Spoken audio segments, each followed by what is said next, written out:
В эфире телеканала «Итоги дня», в студии Надежда Саханская. Здравствуйте. В начале выпуска об основных темах.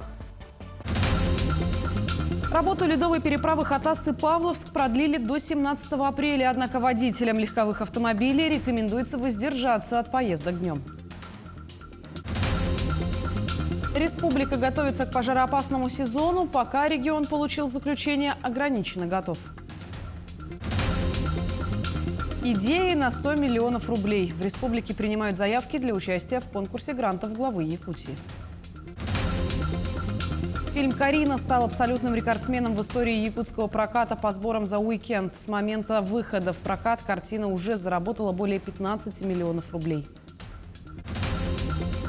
В ботаническом саду СВФУ открылась выставка-ярмарка редких орхидей. Представлено около 180 растений. С 15 апреля в Якутии закрывается движение транспорта на сезонных автозимниках. Проезд будет запрещен через реки Лена, Алдан, Амга и Вилюй. О том, когда перестанет работать главный зимник Якутск-Нижний Бестях, расскажет Аман Отов.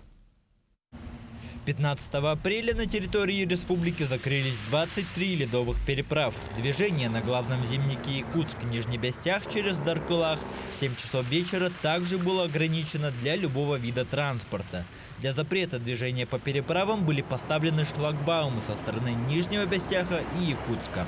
Сотрудники госинспекции по маломерным судам совместно с ГИБДД продлили срок действия по 2 автозимникам.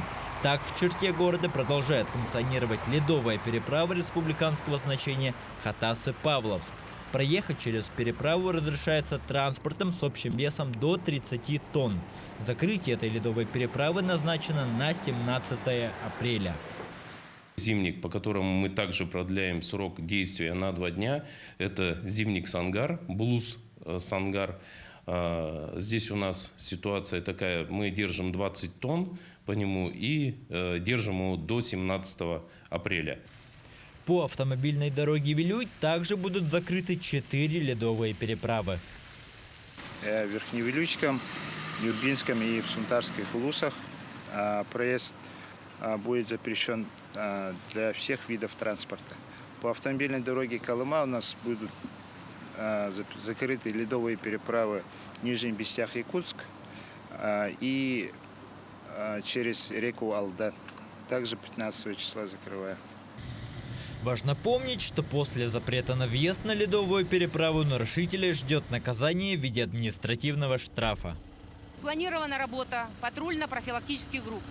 Будет проводиться как профилактическая работа, так и административная практика.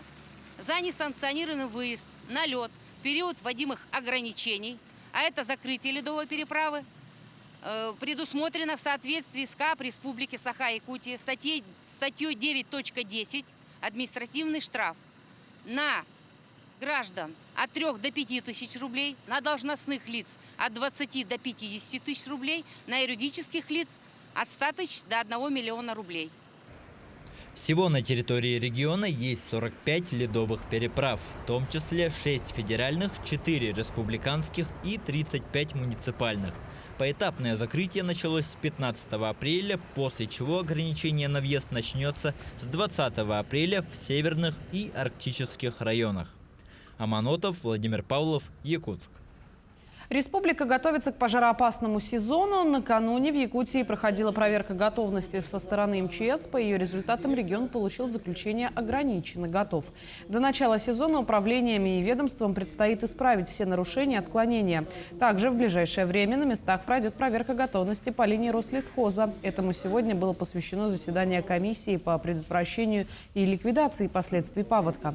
Первый заместитель председателя правительства дал поручение всем службам, задействованным в ликвидации природных пожаров, максимально подготовиться к проверке. По линии Рослесхоза мы думаем, что мы максимально подготовились. Сегодня из 28 пунктов в работе 2 пункта – это добор кадров, которые у нас, с которым постоянно у нас имеются вопросы, да, и ряд бумажных, которые должны сформировать лесничество на местах. Я думаю, что эта работа накануне проверки будет исполнена, и мы, надеюсь, выдержим эту проверку. Продолжается прием заявок для участия в конкурсе грантов главы Якутии. Так, с 15 апреля стартовала предварительная экспертиза проектов во всех ресурсных центрах республики, которая продлится до 22 апреля. Что изменилось в правилах подачи и какие проекты представлены в этом году, расскажет Вероника Таюрская. Молодежная политика и культура, экология и занятия спортом – это не просто набор словосочетаний, а одни из областей грантовой поддержки в республике. В этом году конкурс проводится по 16 направлениям с общей суммой грантов порядка 102 миллионов рублей. Существует и значительные нововведения. Этот конкурс примечателен тем, что у нас впервые нет требования об отсутствии налоговой задолженности. Также в этом году у нас упрощены ряд форм подачи заявок, и на портале можно беспрепятственно их подать. Мы рассчитываем на то, что социально ориентированные проекты получат поддержку, и лучшие из лучших, как всегда, их успешно реализуют в течение года. Одним из победителей прошлого года стало Жатайское станичное казачье общество. Их проект предполагал открытие казачьих классов на базе общеобразовательных школ, а сумма в более чем 1 миллион рублей стала настоящим подспорьем в дальнейших делах. За счет средств гранта мы детей, конечно же, одели, обули, то есть купили им спортивную, полевую форму, обувь, аксессуары казачьи для выступления уже в художественной самодеятельности. То есть дети уже совсем отличаются от детей из неказачьих классов, будем так говорить, по форме, по манере поведения, ну и, так сказать, результат налицо. Культура также не остается в стороне интересов грантов главы Якутии. Направление включает необычные проекты, среди которых и музыкальный марафон «Топот мамонта», направленный на развитие знаний о животных республики у подрастающего поколения. Цель нашего проекта – сформировать интерес к собственной культуре. И мы будем проводить интерактивные выставки, где дети смогут ознакомиться с музыкальными инструментами народа Саха. И не только ознакомиться, еще и поиграть на них. Помимо того, мы еще будем проводить мастер-классы по игре на них, также изготовление сувенирной продукции из рога лося. С 15 апреля стартовала неделя предэкспертиз, когда заявители смогут задать вопросы касательно своих проектов, а также представить их экспертам, чтобы в дальнейшем исправить выявленные ошибки. С начала вообще объявления конкурса провели более 20 предэкспертиз проектов, очень много сейчас подаются. На этой неделе тоже есть очень много записей. Призываю всех общественников, активных граждан записываться в ресурсные центры, показывать свои проекты экспертам и активно участвовать в грантовых конкурсах. Напомню, чтобы принять участие в конкурсе, необходимо подать пакеты документов через сайт grants.yakutia.click до 23 апреля. Ну а сами эксперты призывают не тянуть с подачи заявок, чтобы не допустить технических сбоев. Вероника Таюрская, Аэлита Махно, Якутск. Мобильные бригады врачей работают в 9 районах Якутии. Прием ведут многопрофильные детские и стоматологические бригады. 15 апреля 2 многопрофильные бригады вылетели в Булунский и Вено-Батантайский районы. В Булунском мобильные доктора осмотрят жителей Тикси, Сиктяха, Кюсюра и Таймылыра. В Вено-Батантайском – Сакырыра, Кустура, Джалгаралаха. Всего мобильными докторами за 3 месяца Нового года осмотрено 7653 человека, из них 2137 детей. В Ленске работодатели и безработные встретились на ярмарке вакансий. Представители предприятий предоставили десятки трудовых предложений, а также рассказали о льготах, зарплате и условиях труда. В этот раз ярмарка трудоустройства, проводимая в Центре занятости населения, оказалась очень оживленной. Такого потока желающих найти работу специалисты учреждения не видели давно. Интерес к ярмарке проявили и студенты техникума, заканчивающие 3-й курс. Они приходили группами, слушали представителей различных организаций, ознакомливались с условиями работы. Многие после консультации с потенциальным работодателем уже представляли себя работником этого предприятия. Мне рассказали, как мы будем устраиваться на оплачиваемую практику вместо неоплачиваемой практики в «Газпром» с дальнейшим трудоустройством. У нас, как из группы 4 человек, будут выбирать, так скажем, самого наилучшего, и кто покажет себя более с лучшей стороны, того, так сказать, устроят на работу в дальнейшем. Я буду пытаться завоевать это первое место, чтобы трудоустроиться и работать в «Газпроме». Выпускники техникума сегодня очень востребованы на рынке труда. В основном мужские специальности заканчиваются, уходят, конечно, основной поток в армию. Но после прихода, вот, допустим, если мы сейчас говорим о ярмарке вакансий, допустим, «Газпром Трансгастомск», они уже ждут тех граждан, которые сейчас вернутся с армии, и, возможно, будет трудоустройство на их предприятие. Поэтому, даже если сегодня кто-то из выпускников в дальнейшем идет в армию, они уже будут понимать, какие через год их могут ожидать вакансии. Вакансии представляли промышленные предприятия. «Алматы-Транс», им требовались стропольщики. «Газпром Трансгастомск», линейные трубопроводчики, электромонтеры по ремонту и обслуживанию электрооборудования, слесаря, лаборанты. В Тасурях нефтегазодобыча и Сургутнефтегаз предлагали более 25 вакансий. Они примут на работу инженеров, слесарей, мастеров участка, механиков и еще ряд специалистов. Новое предприятие «Новолинская ТЭС» пока сотрудников не набирает, но зато начинает обучение специалистов для себя. Мы предлагаем молодым специалистам, как выпускникам школ 11 класс, также и выпускникам СУЗа Ленского техникума поступить на теплоэнергетику, теплотехнику в Иркутский национальный технический университет. У нас там есть одна квота, бесплатное обучение от Министерства энергетики. Станция открывается в 2028 году, и нам нужны будут очень много людей, которые готовы начать свою карьеру в данной отрасли с самого низа и расти по карьерной лестнице. Мы ориентированы очень на молодых специалистов. Также требуются пожарные, полицейские, охранники, водители различных категорий. Острая нехватка учителей, врачей. Нужны фельдшера, лаборанты, акушерки, врачи узких специализаций. Вакансий в Ленском районе достаточно очень много. Вакансии разнообразные, порядка 600 вакансий. Естественно, раз такое большое количество вакансий, то и численность безработных у нас ежегодно снижается. У нас как никогда, порядка 120 граждан, которые обратились, а из числа безработных, порядка 100 человек всего состоит на учете по Ленскому району. Все имеющиеся вакансии можно посмотреть на портале «Работа России». Меняются они ежедневно. В Центр занятости населения можно обращаться не только во время ярмарки, но и в любой день. Квалифицированные специалисты подскажут и расскажут об имеющихся вакансиях, смогут сориентировать по обучению и трудоустройству. Светлана Болеева, Виталий Андреев, Ленск.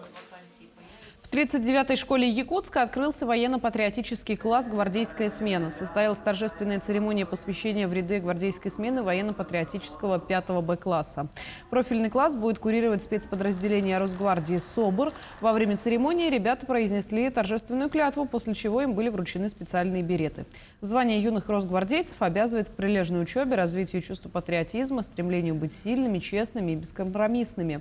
Так, наряду со школьной программой ребята познакомятся с деятельностью Росгвардии через занятия с бойцами спецназа. 5 класс мы выбрали не случайно, потому что мы знаем, что это основная школа, начало основной школы и далее средняя школа.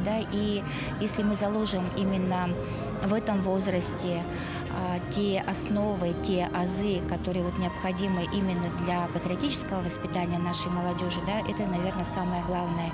У нас есть время, у нас есть желание, и самое главное – желание наших детей. Главный центр культурных событий Южной Якутии отпраздновал 25-летие своей деятельности. Центр культуры и духовности Нерюнгри собрал на праздничном концерте все творческие коллективы и объединения, горячо любимые жителями и гостями города. На празднике побывала и наша съемочная группа. Ярким культурным событием в Нерюнгри стал большой праздничный концерт, который прошел в Центре культуры и духовности имени Александра Сергеевича Пушкина, посвященный 25-летнему юбилею центра. Уже четверть века коллективы центра радуют жителей и гостей города своими яркими номерами и постановками. 25 лет Центру культуры и духовности. Мы рады всегда зрителям. Сегодня был концерт. Это концерт, это, так скажем, подведение итогов нашей работы. У нас есть достойные коллективы, их не меньше 15.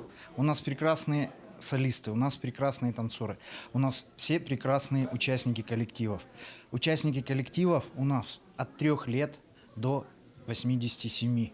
Центр культуры и духовности имени Пушкина в Нерюнгри стал самым настоящим эпицентром культурной жизни, местом притяжения жителей и гостей города. Здесь проходят все праздники, торжественные собрания и все самые важные и значимые события Нерюнгринского района. Сегодня я уже отметил, что очень классно, что именно жизнь такую творческую, культурную жизнь в этот центр вдохнули люди большого таланта, титаны от культуры, которые вдохнув один раз в жизнь, это все идет. И очень отрадно отметить, что все новые и новые поколения, они не менее талантливые, не менее одаренные, они также сияют и несут нам настоящую радость, такую культурную, досуговую радость, да, и на самом деле мы получаем настоящее эстетическое удовольствие. Творческие коллективы, которые занимаются в центре, хорошо знакомы всем жителям района и не только. Нерюнгринские артисты являются участниками и лауреатами многих республиканских, всероссийских и международных конкурсов. Я искренне хочу поздравить всех наших творческих людей, чтобы у них не иссякала энергия, чтобы всегда творили, дерзали и сияли. И огромное спасибо нашему любимому зрителю, который приходит на наши концерты и дарит нам замечательные аплодисменты. Все 25 лет Центр культуры и духовности живет и дышит творчеством, находясь в центре самых ярких событий. Идет в ногу со временем, не забывая при этом о богатейшем культурном наследии. Пройдено много этапов, накоплен богатый репертуар и традиций. Сотрудники и коллективы не устают увлекать зрителей своей энергией и дарить положительные эмоции и радость. Иван Лазаренко, Захар Головин, Нерюнгри. До конца этого года в столице Якутии планируется расселить 11 аварийных домов на территории, отведенной под комплексную застройку нового микрорайона «Спортивный». На этом месте построят детский сад на 240 мест и многофункциональный спортивный комплекс. Всего тут планируется воздвигнуть 46 многоэтажных жилых домов, 2 детских сада, 2 школы и многофункциональный спортзал. Жилье в новых домах получит практически 14 тысяч человек. В настоящий момент Республиканское ипотечное агентство ведет работу по переселению жителей 6 аварийных объектов по адресам: улица Якутская, дома 59, 61/1, 63 и 63/1 и улица Пионерская, дома 38/1 и 40/1. На их месте построят 2 многоквартирных дома. Будущий воин страны готов ко всему. В Якутии открывается региональное отделение Центра военно-спортивной подготовки и патриотического воспитания «Воин». В его рамках школьники и студенты смогут пройти интенсивный курс обучения военно-прикладному делу. Подробнее о работе центра расскажет наш корреспондент. Огневая, тактическая и инженерная подготовка, основы пилотирования БПЛА, тактическая медицина и спортивно-тактические игры. Для обучения по этим направлениям педагогическую подготовку прошли 20 человек из республики. Все они ветераны боевых действий. 8 из них закончили обучение и уже приступили к своим обязанностям. Мы в Тюменской области проходили обучение 2,5 месяца, и там нас учили, управлять беспилотными летательными аппаратами, организация связи, азам тактической, огневой, инженерной подготовки, оказание первой помощи. Вот по всем этим направлениям мы будем обучать детей, Региональный центр в республике будет работать под руководством командира батальона Барс-2, добровольческого отряда «Ботур», кавалера ордена Мужества Василия Егорова. Центром планируется охватить более 300 обучающихся. К лету их число увеличится до 600. В ряды обучающихся принимают любого желающего в возрасте от 14 до 35 лет. Проект у нас системный, проект у нас будет круглогодичный, поэтому у нас все наши подразделения, которые на сегодня есть, это, Центр «Сосновый Бор», Центр дополнительного образования, наши республиканские Малой академии наук, будут размещать наших обучающихся. Напомним, что Центр военно-спортивной подготовки и патриотического воспитания молодежи «Воин» был создан по поручению президента страны Владимира Путина. Главная цель – это воспитание нового поколения патриотов и защитников страны. Нужно готовить с раннего возраста наших ребят, которые будут и физически, и морально подготовлены. Это не обязательно будущие военные.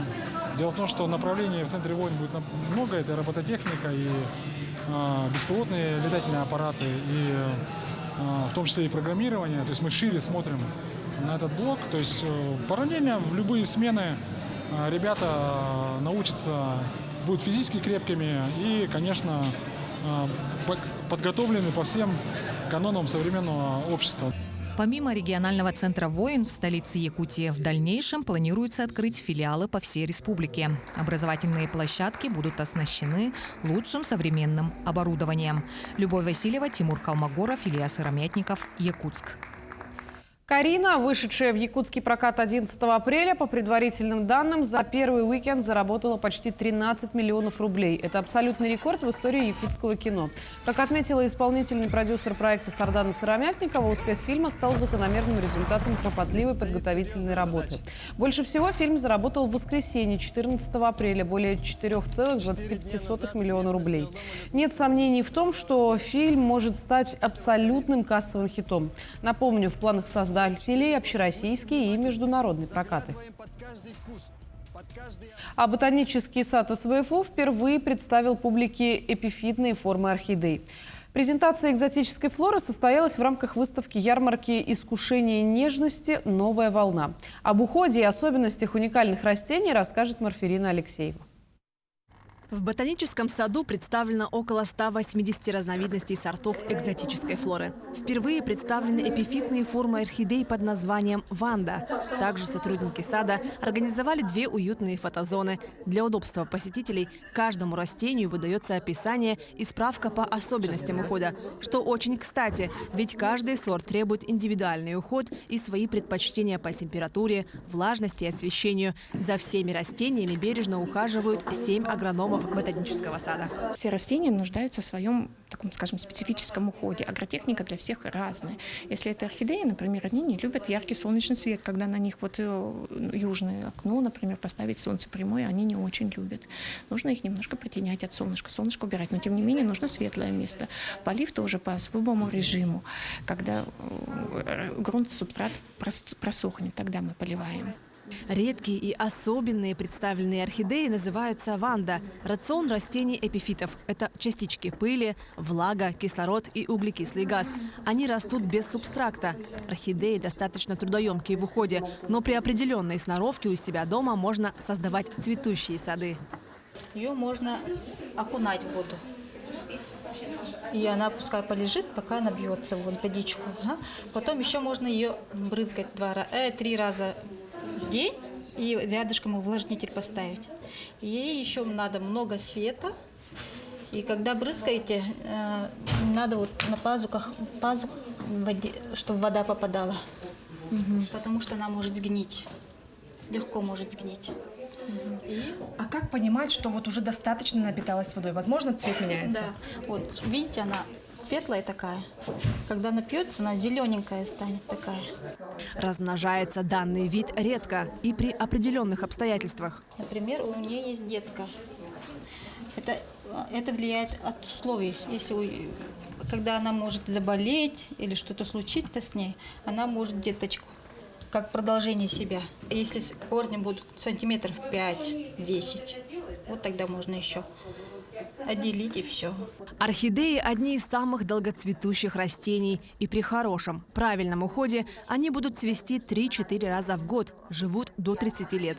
Выставка-ярмарка в ботаническом саду продлится до 20 апреля включительно. А в воскресенье выставка предстанет в центре города в Республиканской национальной библиотеке, где завершится фестивалем с интересной программой. Марферина Алексеева, Георгий Григорьев, Якутск. И последнее. Сейчас идет активная подготовка к играм «Дети Азии». Так, яркие символы игр уже украшают торговые центры в городе. Творческая студия, создавшая «Мамонтенка» и «Бурундука», уже сейчас думает над тем, чем же удивить якутян в следующий раз. Подробности в сюжете Дарьи Короленковой. Творческая студия известного якутского косплеера Аяла Федорова Just Pro занимается созданием символов предстоящих 8 международных спортивных игр «Дети Азии» еще с ноября месяца прошлого года. Он и его команда разработали уникальные арт-объекты, которые порадовали якутян своим необычным дизайном. Процесс очень сложный. Мы сначала делали очень долго дизайн совместно с департаментом «Дети Азии». И после этого только начали делать уже работу. Вот сейчас тоже прошла очень сложная работа. Мы приступаем к работе по спортивным объектам. Там тоже будут такие же талисманы, только по видам спорта. Чтобы скульптуры были прочными и прослужили на долгий срок, будущие арт-объекты создавались специально из пеноплекса, затем были загрунтованы и зашпаклеваны. Сначала делаем эпоксидной смолой с волокной. Мы все это смаживаем, чтобы крепко было. Потом уже идет, после этого идет шпаклевка. Шпаклюем, форму делали, потом после шпаклевки уже тоже пойдет грунтовка. После грунтовки сушим, посмотрим, что там ямы, ничего не осталось, чтобы без косяков было. Мамонтенок Мадун и бурундучок Саина уже сейчас встречают гостей столицы в торговых центрах Якутска. Имена героев наступающего лета выбирали и болельщики. В голосовании в социальных сетях свои идеи высказали более 2000 человек. Считается, что выбранные для талисманов имена помогут принести в копилку якутских спортсменов множество побед. Всего компания планирует создать около 50 фигур. Дарья Короленкова, Илья Сыромятников, Якутск. К этому часу у меня все новости. Наши корреспонденты следят за развитием событий. Оставайтесь с нами.